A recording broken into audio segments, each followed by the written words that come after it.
Soulscape by K.R. Stevenson. Chapter 0. What Lurks in the Shadows of Grim Atoll. Expect another cargo ship within the week, the sorceress told the shadows. The shadows did not reply, as was common these days. Silence would not do for her. Lena and Kelleth both knew their damnation provided no reprieve. No reprieve from the sorceress's insufferable presence. Not from sustaining her repugnant commerce, and certainly not from watching yet another nation and its culture of no less than 500 years disintegrate mere leagues away from their island in the Baltic Sea. Lena watched from her high perch across Kelleth's darkened quarters, still and silent and unseen, lest the pale bitch in black make a fuss about Lena's presence during her audience with Kelleth.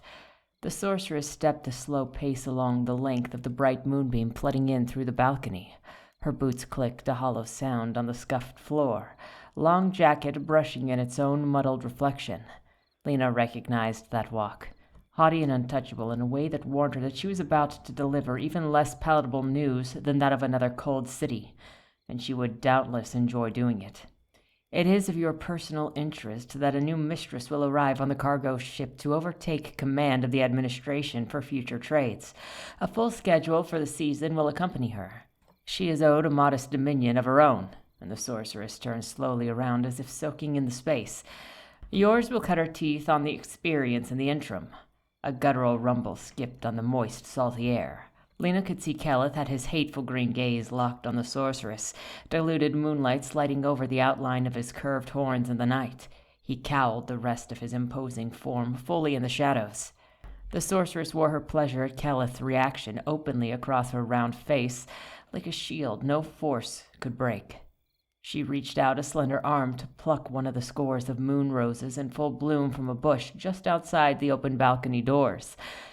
Lena would have roared at the bitch herself for the offense had she the ability. Fairies, however, never raised their voices beyond a firm intonation, and Lena was no exception to this. Lena prided herself on embodying the rule, in fact. So she settled for an inward seething as she tightened her grip on the ledge she occupied until her fingers ached, settled for doing nothing at all. There's a bright side, such as it is, the sorceress went on, narrowed sights regarding the shadows again.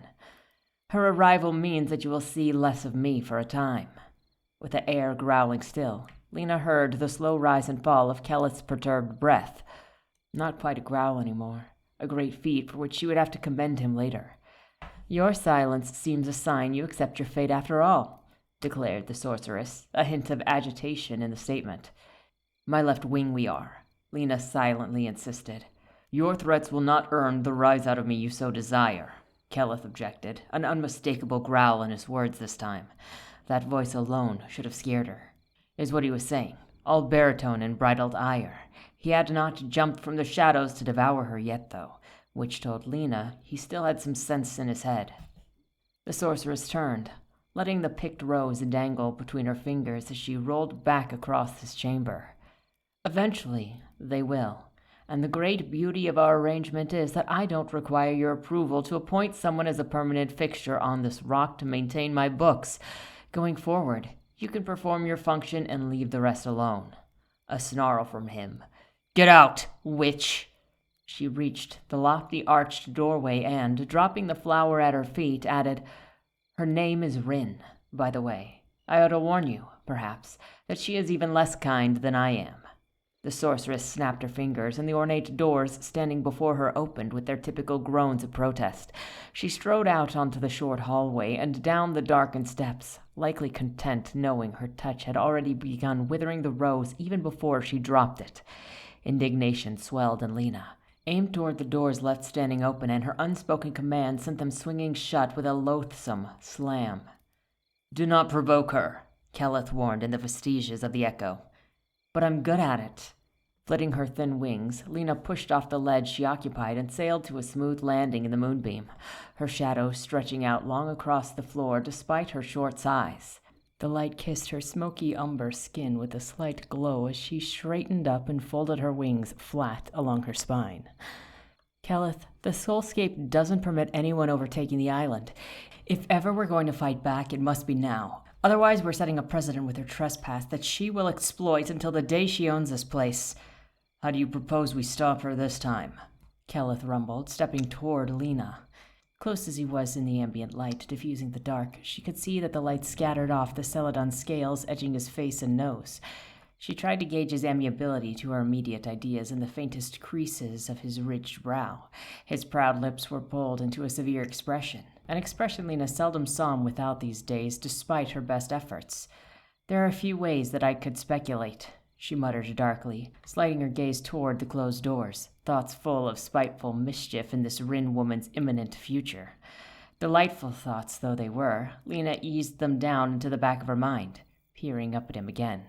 She was a little taller than an adolescent human, but Kelleth was far enough away that she didn't need to crane her neck much to address his outsized stature. "Have you met this Rin person?" she asked, in passing. "If she is anything like the other Eleanor of the Echo, she is gifted with particular strengths unique to herself." "Then I have my research ahead of me," she acknowledged. With another hesitant step forward, she ventured, "At risk of reprisal, when the next ship docks, for the love of your precious Elwain, you need to take a chance on the one option we know will work. Trust someone. Please, Kelleth. Try." "Lena." Her name was denial on his lips. "Why not? Why will you save someone else's life, but you won't save mine? You won't save Novus or G or Valen. You won't save yourself?" His silence spurned her, desolate as it was. Lena shook her head, mouth tugging into stern line. She understood his hesitance, not wanting to pluck some random stranger from the crowd to solve problems even Lena couldn't fix. "Fine. You can't simply choose. I get it. But you've done everything just short of saying she," Lena shoved her middle finger straight toward the closed door, "wins. And I am not done fighting yet. How many somethings will you try before it is our final failure? Before the sorceress decides to harm you next, or worse? I cannot stop her." Lena swallowed thickly. Not many, she had to admit. Not many more chances to outmaneuver their enemy at all. Not much time left in which to do it. Lena had spent her morning with the woven magic of the Soulscape as she had most mornings. The threads of power binding them to destruction were drawing 10 years to a close, tightening more each day. She estimated they had half a season before everything crumbled. Instead of saying as much aloud, she let out a heavy sigh through her nose and spun to leave the tower. Kelleth's way had been to skulk in the darkness with increasing frequency, emerging for little save his requisite duties. His despondency left Lena alone to their research, going over it again and again and again, only to come away frustratingly empty-handed. Usually she triggered some alert to the sorceress that she was tampering into the bargain of disappointment. Lena approached the door, bending to lift the discarded rose off the scuffed stone floor and study it. The bright green stem was starting to shrivel brown, its white petals fringed with black disintegration and steadily spreading. A flower, once sheared, could not return to its origin, but perhaps life was not rendered absent in this one altogether. Lena could not allow the sorceress to desecrate everything. She cradled the flower against her open palm and willed the small thing to transfer the blight afflicting it into herself. As one hand leached the toxins from its fragile and desiccated form, the other cleansed and renewed the imperceptible energies within her veins, then transferred growth back into the rose. She cast out the entropy, and at once the withering thing began returning to its pristine condition. Satisfied with her work, Lena brought the pearl-white petals to her lips, letting them tickle her round nose as she inhaled their soft, clean scent. "Will you come down later? Get out of this tower a while?" she asked, setting her wings into rapid motion and lifting herself off the floor. "Perhaps." That was as much as she expected to get from him, though she held out minimal hope that he would act on the suggestion. Captivity hadn't done him many favors, least of all for his morale. Lena's own had plummeted with dismay as she watched Kelleth withdraw from the world and everything in it, one injury at a time, until even the Divine's name had faded from his speech altogether. That travesty alone was enough to spur her into action.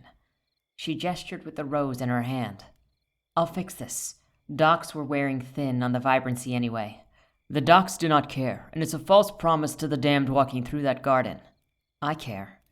Come see later and decide." Kelleth didn't respond, so Lena nodded a goodbye and took her leave, the doors opening and closing smoothly behind her. Moonlight lit Grim Atoll's barren docks in a pale wash outside of the North Tower. The garden terrace tiered from the base all the way out to the lapping water. Every last inch of dirt was a desolate tangle of hedges, brambles, and vines dying brittle deaths. Lena followed the progress of a passing storm out to sea. It flashed muted lightning in the distance, and she silently wished it toward the island so that it might aid her endeavor. She knelt in the dirt of the topmost terrace, sinking first to the flower and then her fingers deep into the soil, feeling the warm earth beneath her nails, drawing on the limited energies in the air here and urging growth. A pale green bud blossomed upward. Lena coaxed the magic out of the soil in a furrow of white and green until she was standing, and a single rose met her height. She let her pulse of hot power beat like a drum down the length of beach, and life flourished. Vines and roots crawling around stone railings and statues, digging below the soil, twisting into plumes and spirals of moon rose bushes in a rush toward the sea. Rumbling thunder lifted Lena's attention out beyond the docks, where distant lightning revealed the single mast of a small sailing vessel, canvas rippling in the spry wind. Straight away, her silhouette gave Lena the impression that she was on course for Grim Atoll. An unexpected visitor, so late? Lena wondered, and a smile pulled at her lips.